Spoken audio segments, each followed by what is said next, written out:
Hey guys, and welcome back to my channel. In today's video, I'm going to answer the question, what is a special assessment when it comes to my condo?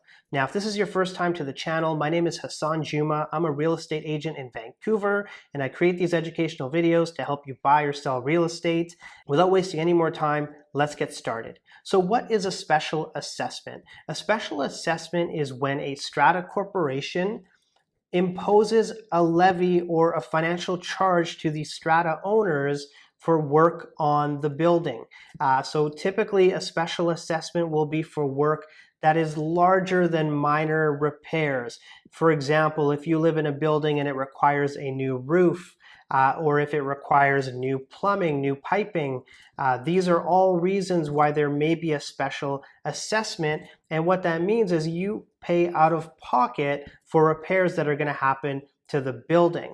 Now, one of your first questions might be, what about the contingency reserve fund? What about my strata fees that I'm paying every month towards the contingency reserve fund? Now, for those that don't know, contingency reserve fund are legally required by strata corporations, and it's a fund that almost like a rainy day type of fund where every month when you're paying your monthly strata fees, a portion of that is going to the contingency reserve fund. And a lot of people think that that fund is there for some of these major expenditures, and it's just not the case, because some of the costs to do these repairs or these capital expenses far exceeds what's in the fund, or it would deplete the fund so much that you lose the benefit of having that contingency fund there. So a special assessment, or also called a special levy, is placed on the owners to pay for these scenarios. Now, a special levy, how it gets voted in is through either an annual general meeting or at a SGM, a special general meeting, and it takes 75% of the owners, at least here in BC, to vote yes for a certain charge to get a certain type of work done. Now, you typically have an idea that this is upcoming by paying attention to the meeting minutes and the AGM minutes. If you're not familiar with those, I did do another video on how to review and read strata documents, which I'll either link to on the screen here or I'll link it in the description below. But it is voted on, and it does take a majority of the owners to vote the special levy in. How the levy or the assessment is broken out is by what's called unit entitlement. And it basically means that based on your square footage, that's going to determine how much you're actually going to pay for the levy. So if you're in a one bedroom, you're going to pay a lot less than someone who's in a three bedroom in that same building that has larger square footage. They will be paying a larger portion, just as their monthly strata fees, they are paying a larger portion than you are as well. Sometimes a special assessment can be pretty daunting because the dollar figures can get quite high. Now, typically your strata corporation will find a way with the suppliers to create some sort of payment plan for you to make it easier. But if you don't pay a special levy and it gets voted in, a strata corporation can place a lien on your property until you clear that up. So it's definitely something you will end up having to pay, and something for you to be aware of. And that's why it's really important to keep up to date with what's going on in your building through the meeting minutes and the AGM minutes, and attending these so you know what's going on for the coming year. Now, what should you do if you're looking to sell your property and there's a special assessment that's on the table? So number one, if you're a seller, you must and you should disclose what the special assessment is. When a buyer is investigating your condo to purchase, they're going to review the strata documents and they're going to learn about the special assessment anyways. Any buyer's agent worth their salt is going to be able to figure that out immediately. We have what we call a property disclosure statement, which a seller fills out, and they'll have to disclose whether there is an assessment on the table. Now, from a listing agent perspective, you have to be able to talk about the benefits of a special levy. So typically a special assessment, it is going towards some sort of capital expenditure on a property, meaning that once the work is done, that property is actually going to be worth a little bit more. This is an advantage for a buyer coming in. And it's really important to make sure that that's expressed to a buyer that, look, the value that you're going to get, the benefit of paying this special assessment, actually you're going to enjoy that. My seller is not going to enjoy it. Still, having said that, when you're selling a property that has a special assessment, depending on what it's for, it can be a little trickier to get financing. It just throws buyers off. They don't necessarily want to come in and spend 2 to 5 to 10 to, I've seen 30, 40 grand on a special assessment. They either can't or don't want to do that. So if you really want to sell your property, sometimes you have to look at negotiating that amount, whether you consider splitting it, whether you consider covering it yourself. That is all stuff that you can put on the table, your agent can put on the table if you want to negotiate with that. That's why it's more helpful actually to have a special assessment that has been agreed upon.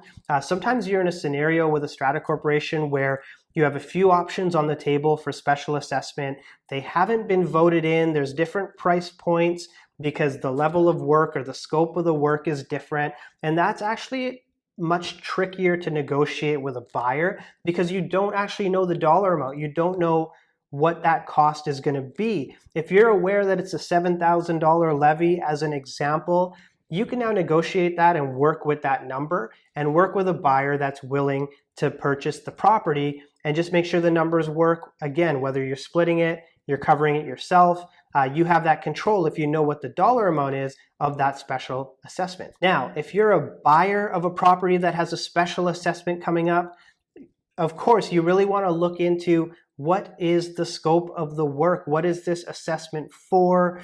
Is that going to create value to the property? Is there something that went faulty quicker than it should, or there was an issue, a common issue that happens often and repeatedly, and this is maybe a second time that the building is trying to fix a certain issue, or a second time that they're making a capital expenditure to correct something. That can be a sign of a troubled building. Outside of the dollars and cents of it, keep in mind that anyone that's looking to purchase into a building that has a special assessment, a lot of times the buyer pool will be smaller. So sometimes your negotiation position is stronger if you are willing to purchase into a building that has a special assessment coming up there. Again, this is typical. What I've seen is there's less buyers willing to purchase into that. The other thing that you want to think about that sometimes we don't is, okay, what's the scope of the work and how is this going to affect my livelihood if I move into this building? For example, I lived in a building that had a special assessment for repiping, and the cost was one thing that was okay. I took care of that. But living through the whole process of having handymen come into my place and my walls torn up in the bathroom and the kitchen while they did the repiping, and typically they phase through the project, so they're not always coming in your unit on one day and finishing the next. You're spending some time, I guess I'll call it, obstructed by people in and out, and you really got to think, is this something that you are okay living through? Again, you can typically negotiate the dollar amount, the dollars and cents of it, but you can't negotiate having someone else live in that property while you need to use it. So just keep that in mind, is that there's going to be work that needs to be done. Look at what the scope of that work is and make your decision accordingly on whether you should pursue that property. Now, the other thing you want to do is your buyer's agent has to be extremely data driven if they are negotiating on your behalf to get into a building that does have a special assessment. They need to know what the value of that assessment is on your specific unit. They need to look at comparable properties to say, okay, what is a building worth or a unit worth that has already had this work done? Suppose a similar age of building and a similar square footage. What is the value of that?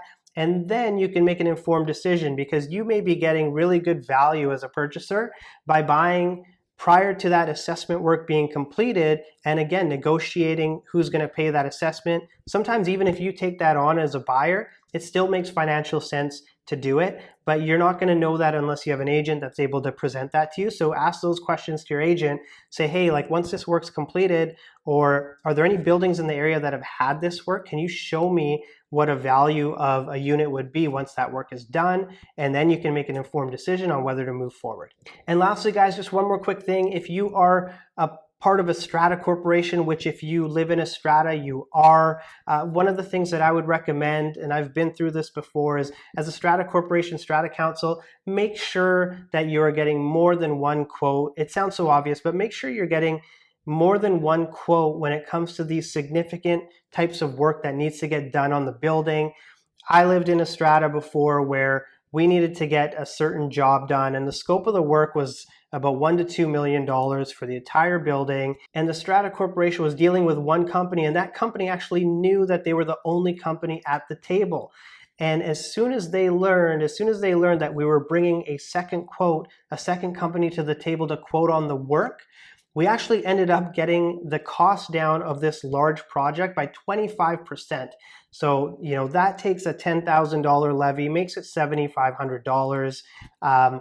Just, it seems so obvious. Like when we're shopping around for consumer items, typically we go online and we look for the best price, or we go to Amazon, we find the best price. Even for large scale, and more importantly for these large scale projects, there's always more than one company that can do the work. So look at it, because you are going to bring that price down, and that's going to help all of the people in the strata manage that special assessment, because again, it can be large dollar amounts and they can be scary and tough to deal with for a lot of different owners. So that's my tip for strata corporations. I hope you got some value out of this video in terms of what is a special assessment? How should I deal with it if I'm a seller? How should I deal with it if I'm a buyer? If you did enjoy this video, I'd love it if you'd subscribe and hit the bell notification icon. I'll produce more videos like this in the future. If you're buying or selling real estate in the Vancouver area and you want to get in touch with me, all my info is in the description below. But other than that, thanks for watching. Have a wonderful day.